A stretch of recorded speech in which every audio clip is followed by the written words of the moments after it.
Welcome, everyone, back to the Fantasy Football Profit Podcast. I'm Craig Phillips. Sitting across from me is Jeff Torrey, as always, and we're getting close to drafts. Some of you guys might have drafted already. If not, it's right here. It's right around the corner.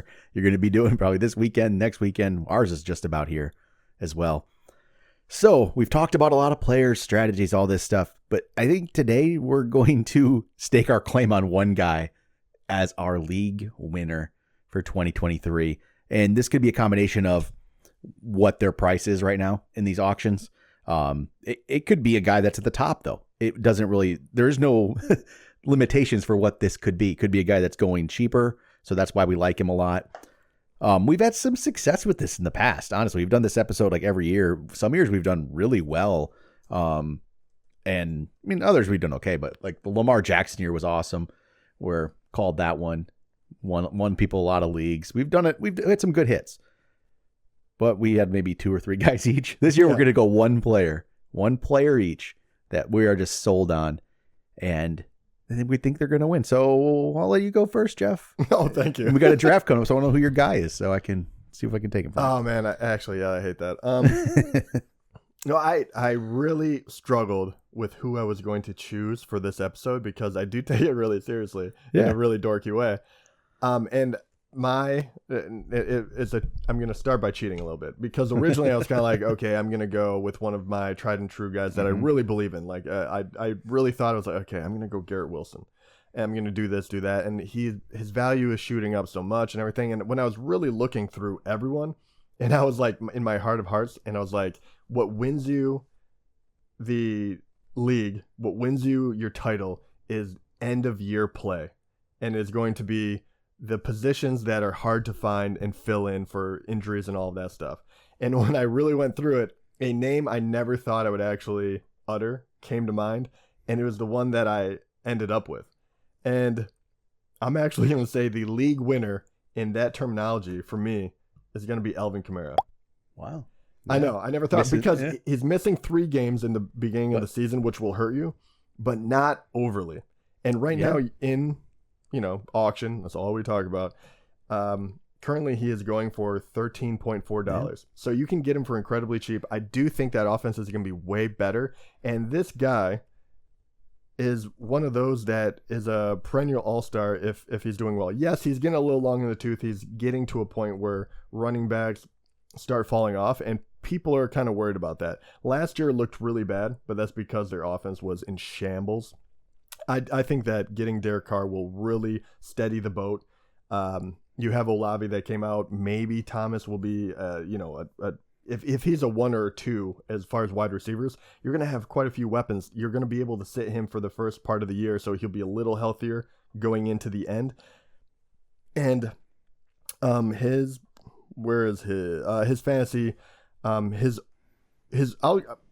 positional rank.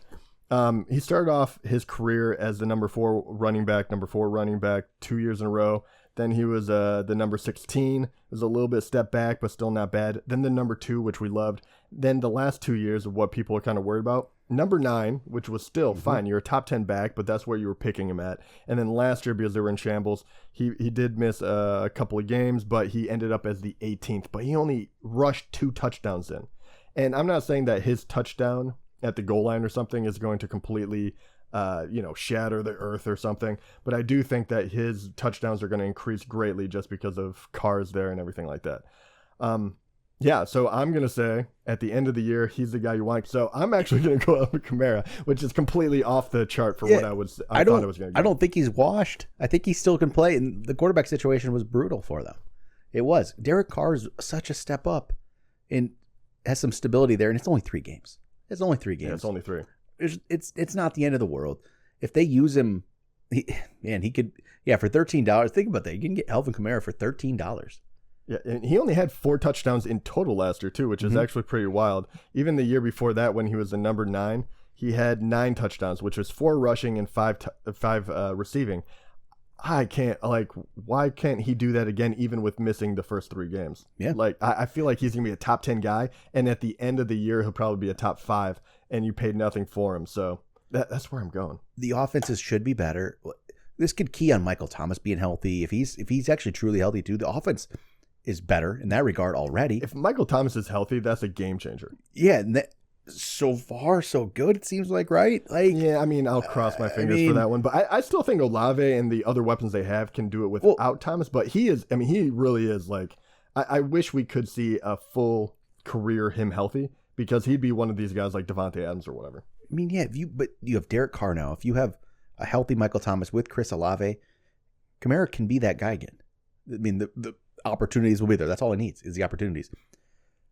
Hopefully they don't go just to Jamal Williams on the goal line, because he's the goal line back now after what he did in Detroit, right?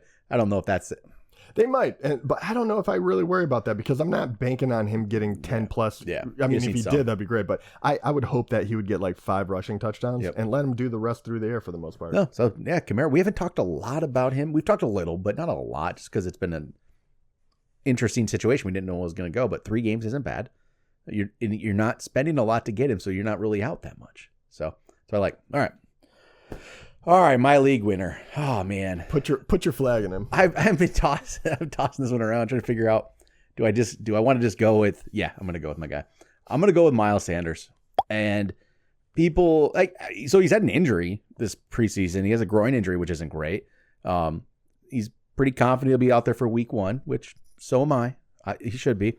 But part of it, he's actually gone down in price because of this. He's down to 10.9 on the latest drafts on ESPN. Again, that's nothing. $10, $11 for Miles Sanders. I love that. He had a great year last year with Philly. I mean, obviously, yeah, Philadelphia's a great team, right? Of course, but he had 1,200 yards, almost 5 yards a carry, 11 touchdowns, and that's 11 touchdowns with Jalen Hurts stealing a lot. People, you look at some of the thing, he's going to Carolina, they're no good, but they were a pretty decent running team. And McCaffrey was only there for a brief time. With Foreman and Hubbard, they were actually an okay running team. I don't see why they can't do it again. Bryce Young at quarterback, we'll see what he is, but I think he's an upgrade from what they had going last year. I don't know how good he's going to be, but I think it's an upgrade.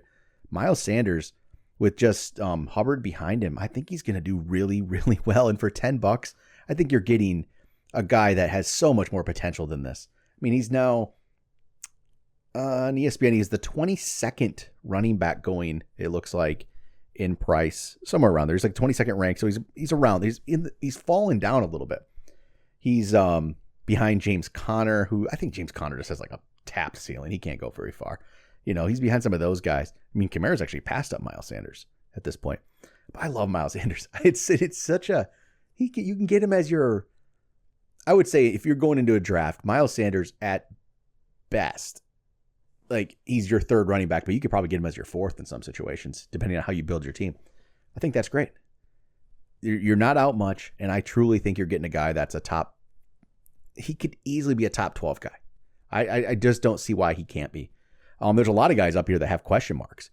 I mean, honestly, if you're looking at just different players, I'd rather have Miles Sanders at 10 all day over like a Najee Harris up there, right?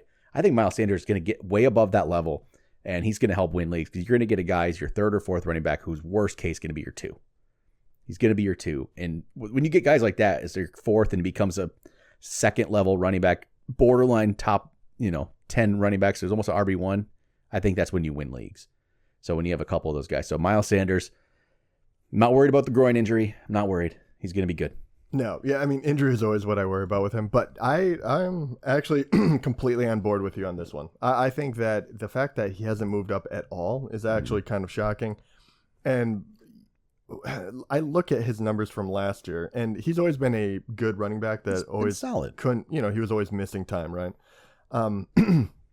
Last year, his numbers were really, really good. I mean, 4.9 yards per average per carry is great, and he had 11 touchdowns, and that's what people are going to point to and say, you're not repeating that with Carolina. But I will say, I do think that he will get a good amount. I think you could get 7, 8 pretty easily, and he got 0 receiving touchdowns last year, which is actually shocking, because there was obviously so many people trying to catch the ball, run the ball in that Philly offense. They really were dynamic. He's still a very young guy. He's about to be 26, so he's in his prime.